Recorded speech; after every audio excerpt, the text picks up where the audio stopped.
पहा नवीन एपिसोड्स एकदम add free.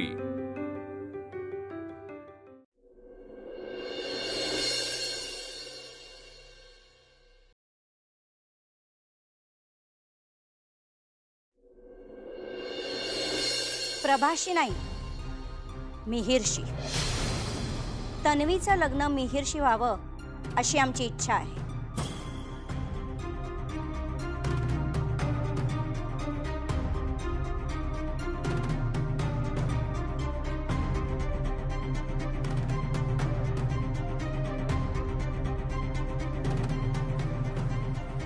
Mrs Sarpotdar, अहो काय बोलताय तुम्ही?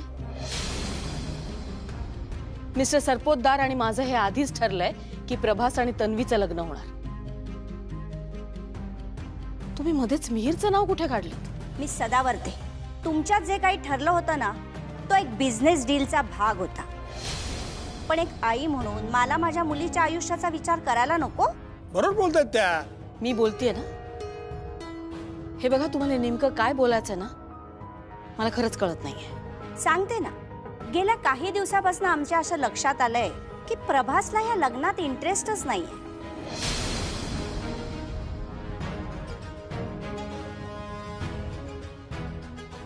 म्हणजे पहिल्यांदा आम्ही आलो होतो तेव्हा तो कॉन्सर्टसाठी बाहेर गेला होता, दुसऱ्यांदा आलो होतो तेव्हाही तो म्युझिकसाठी बाहेर गेला होता। प्रभासला आमच्या तन्वीपेक्षा गाण्यातच इंटरेस्ट जास्त आहे। तो कायम गाण्याची कॉन्सर्ट नाहीतर रिहर्सल यासाठी जात असतो। एक मिनिट, तुम्हाला हे कसं कळलं की पहिल्यांदा तो कॉन्सर्टसाठी गेला होता?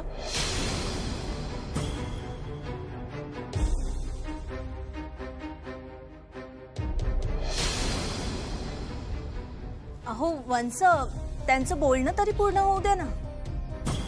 मला हेच सांगायचं होतं की ज्या मुलाला लग्नामध्ये इंटरेस्ट नाहीये त्या मुलाच्या गळ्यात मी माझी मुलगी का मारायची? म्हणजे त्याच्याशी लग्न करून माझ्या मुलीचं आयुष्य वेस्ट होणार। त्याच्यापेक्षा जर मिहिरशी लग्न करून ती तुमच्या घरची सून म्हणून आली तर ती आम्हाला चालेल, रादर जास्त आवडेल। आमचं ठरलंय, हे बिझनेस डील फायनल व्हायचं असेल तर तन्वीचं लग्न मिहिरशीच झालं पाहिजे। आणि तसंही तन्वीला मिहिर आवडतो, he is so nice and caring. एवढ्यातच कळलं तुम्हाला? अच्छा, म्हणजे मिस्टर सरपोतदार इथे आले नाहीत, आजारी असल्याचं कारण दिलं, त्यामागे हे सगळं होतं। तर त्यांनी तुमच्या खांद्यावर बंदूक ठेवून गोळी चालवली। ठीक आहे मिसेस सरपोतदार, तुम्ही तुमचं मत सांगितलं, आता मी माझं मत सांगते। मला हे लग्न मान्य नाही।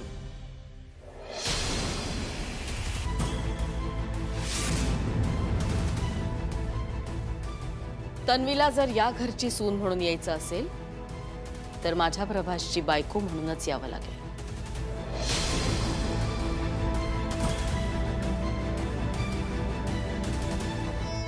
पण आत्या काय प्रॉब्लेम आहे तुझा? या केस मध्ये सुद्धा तुझं सरपोतदारांबरोबरचं डील ऑनच राहणार आहे ना? डील मध्ये जे लिहिलंय तेच शैलजा सदावर्ते फॉलो करते, आणि एकदा घेतलेला निर्णय शैलजा सदावर्ते कधीच बदलत नाही।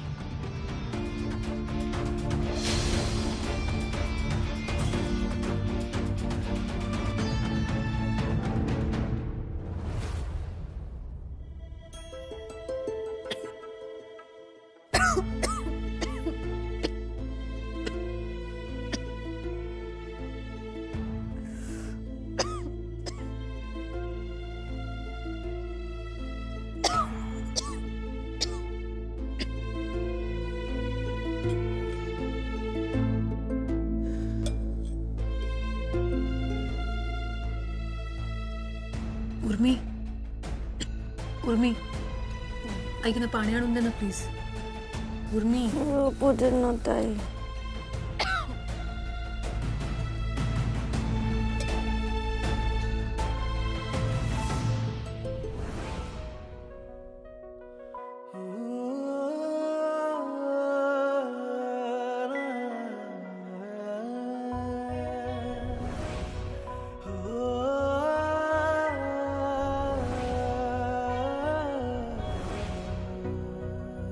तुम्ही असं एका वेळी 2 भांड्यातून का पाणी पिताय? हे भांडं तुझ्यासाठी आहे. औषध घेण्यासाठी तुला लागेल ना. मला त्याची आठवण का आली?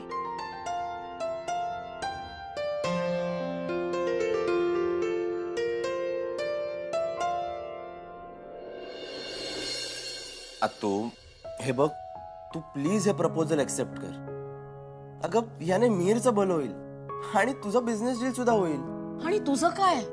माझं काय, मला नाही वाईट वाटणार अगं. आणि तसंही ना, मला लग्नाची फारशी काही नाहीच आहे. मला फक्त एवढंच वाटतंय की हे स्थळ जर तुझ्यासाठी आलं होतं तर इतके सहजासहजी मिहीरच्या पदरी का पडावं? तू सोड ना ग. आता मीर आणि त्यांना चालणार असेल तर आपल्याला कशाला काय हरकत असायला हवी? मुळात तुला काय प्रॉब्लेम आहे? खरं तर तू त्या सरपोतदारांना हे सांगायला हवं होतंस की न्यू इयरच्या कॉन्सर्ट नंतर तू बिझनेस जॉईन करणार आहेस. तू माझं ऐक, ते लोक ना बाहेरचे आहेत. माझे एम्स, माझे गोल्स तुझ्या इतके चांगले ना कोणीच ओळखू शकत नाहीत. सो तू प्लीज मिहीर आणि तन्वीच्या लग्नाला होकार दे. सध्या तरी माझा फोकस म्युझिक आणि प्रभास, मी 1000दा तुला बजावलंय आणि यापुढेही बजावणार. म्युझिकच्या मागे लागणं बंद कर. हसू असतं ते आणि त्यावर प्रेम करणारे जास्तच. त्या पहिल्या प्रीतीच्या आज लोपल्या खुणा. मामा गाणं गातो. वाळल्या फुलात व्यर्थ गंध शोधतो पुन्हा. गीत येन ते जुळोन भंगल्या सुरातुनी. एकांती मज समीप तीच तू ही कामिनी. तीच तू ही कामिनी.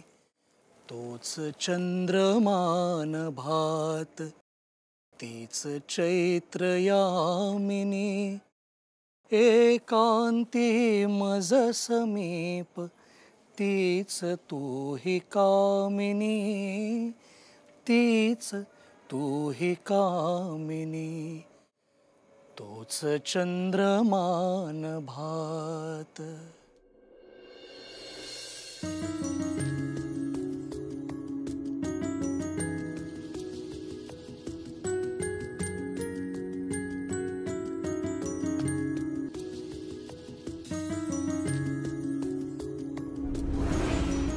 ज्याचं चारित्र्य चिखलानी माखलंय त्याच्या चेहऱ्यावरचा चिखल साफ करायची काहीच गरज नाहीये. कागदावर सुद्धा फुल्या मारायला जमतात का तुम्हाला? मला वाटलं फक्त नात्यांवरच जमतात. इथल्या खात्यामध्ये पैसे ठेवणं म्हणजे डेड इन्व्हेस्टमेंट वाटते मला. आणि शैलजा सदावर्ते डेड इन्व्हेस्टमेंट मध्ये तिचा वेळ खर्च करत नाही. मग ती इन्व्हेस्टमेंट पैशांमधली असो किंवा नात्यांमधली.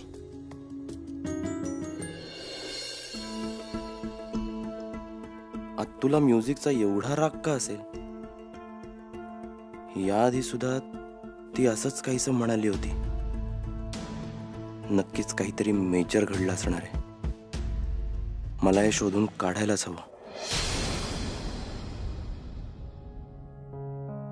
आज इतक्या वर्षांनी मामाने गाणं गायलंय, पण त्याला विरहाची झालर का होती?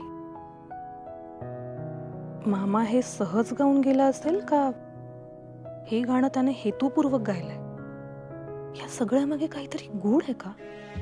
मामाच्या भूतकाळातल्या एखाद्या गोष्टीशी ह्या सगळ्याचा संबंध असेल का? तसं काही असेल तर मला ते शोधून काढावं लागणार.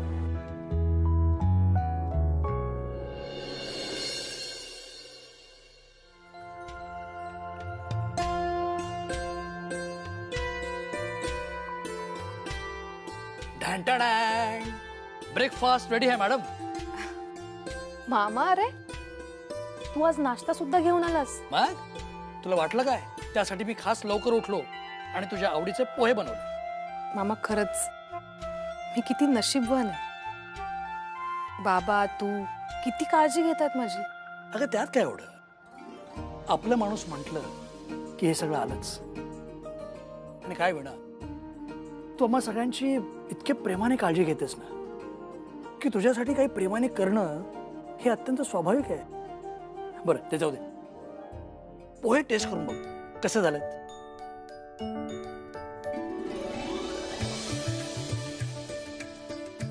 मामा, पोहे खूप मस्त झालेत. मीठ बरोबर आहे? एकदम. वा, चला बरं आलं. तू एक काम कर, पोहे फस्त कर, तोपर्यंत मी गरमागरम चहा करून आणतो. चल. मामा, काय हवंय? काल रात्री तू गाणं गात होतास ना? आणि काय रे, तू माझ्या आवाजाचं इतकं कौतुक करतोस. तुझा आवाज किती छान आहे. म्हणजे मी विचार केला, तुझा आवाज आता असा आहे, तरुणपणी किती कमाल असेल. आणि आता मला कळतंय तुला कुणीतरी हे गिफ्ट का दिलं असेल.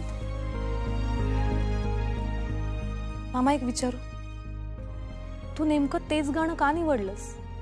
नाही म्हणजे गाण्याचा अर्थ खूप छान आहे, पण त्यातल्या भावना विरहाच्या आहेत आणि त्या फार जिव्हारी लागतात. अगदी खरंय तुझं वीणा.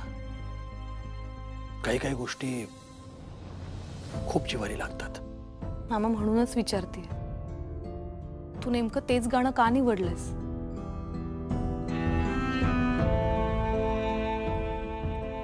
मामा प्लीज सांग ना, मला खूप उत्सुकता आहे. अरे म्हणजे बघ ना, मी तुला गायला सांगितलं आणि तू बाकी सगळी गाणी सोडून तेच गाणं का निवडलंस? अरे मनोज, काय झकास पोहे केलेस रे तू. वा. दादा, मी वीणासाठी चहा करतोय. तुम्ही घेणार? नाही, मला नको. मला आलोच. काय म्हणते आमची झाशीची राणी? हा, कशी काय तब्येत? आज थोडी बरी आहे बाबा. वा, आता अजून लवकर बरं वाटेल. ठीक आहे, आपल्या कुलकर्णी काकांनी सोमेश्वराचा अंगारा दिलाय तुझ्यासाठी. म्हणाले रोज लाव कपाळाला, लवकर बरं वाटेल. चला, मी आता निघतो. बाबा, काय ग? मला ना मामाचं वागणं कधी कधी खूप कोड्यात टाकतं. म्हणजे आजकाल तो खूप वेगळा वागायला लागला आणि तुम्हाला माहितीये काय झालंय ते. अगं, तू आधी लवकर बरी हो. आता जरा आराम कर. मग आपण सावकाश बोलू की याच्यावर.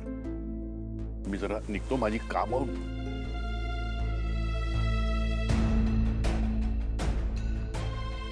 मामाचा विषय काढल्यावर बाबा नेहमी विषय का टाळतात? आणि मामाच्या भूतकाळात असं नेमकं काय घडलं असेल?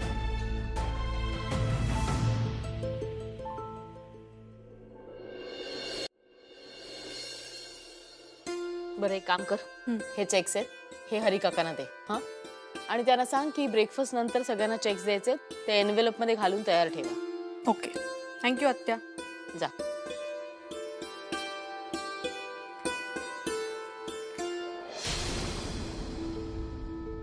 आत्या, तू कोणाचा चेक दिलास आम्हाला? का, काय झालं? हा आपल्या फॅमिली मेंबर्स पैकी कोणाचाच नाहीये. असं कसं होईल? मी सगळी फॅमिली मेंबर्सचीच नावं लिहिली आहेत. हो, पण यावर मनोहर असं नाव लिहिलंयस तू. कोणाचा चेक आहे हा?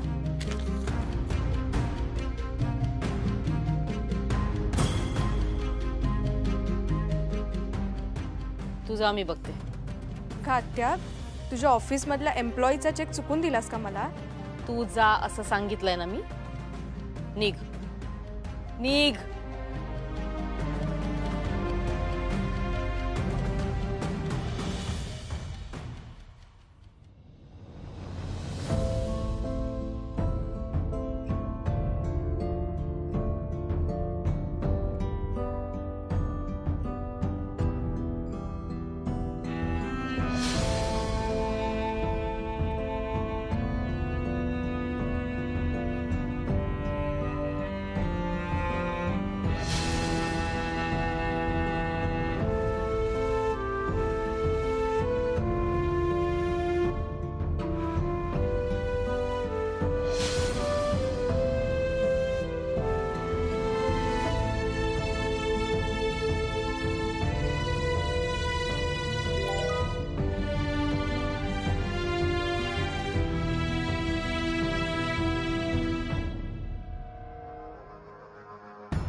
मनोहरचा मेसेज.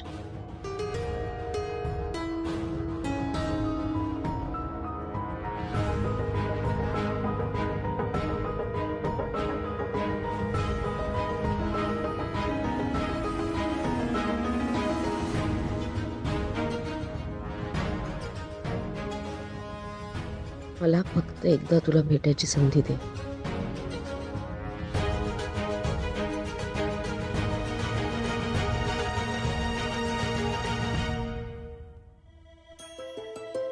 आपल्या दोघांना कायम एकत्र यायची संधी आपल्या नशिबाने दिली होती, पण ती तू वाया घालवलीस. आता पुन्हा संधी मागू नकोस, ना माझ्याकडे ना तुझ्या नशिबाकडे.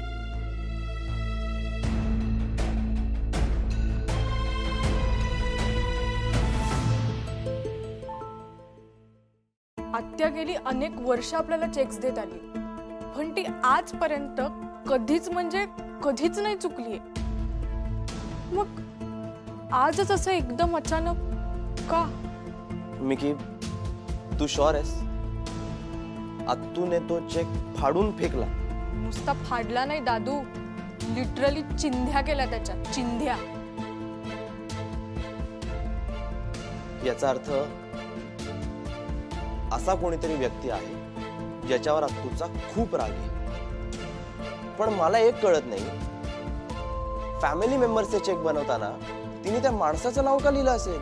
एक्झॅक्टली तेच तर समजत नाहीये ना, म्हणून मी तुझ्याकडे आले. मिकी, मला सांग, त्या माणसाचं नाव काय होतं? मनोहर.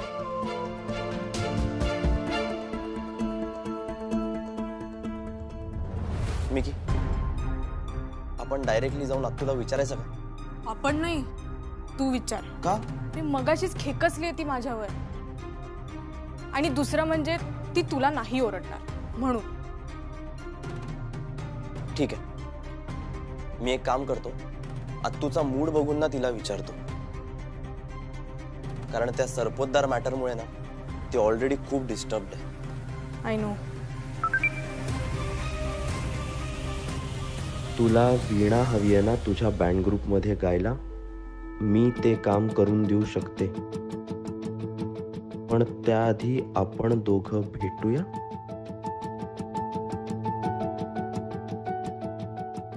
दादू, आता तुला काय झालं? वीणा उर्मीचं बोलणं ऐकेल. Hello, are you okay?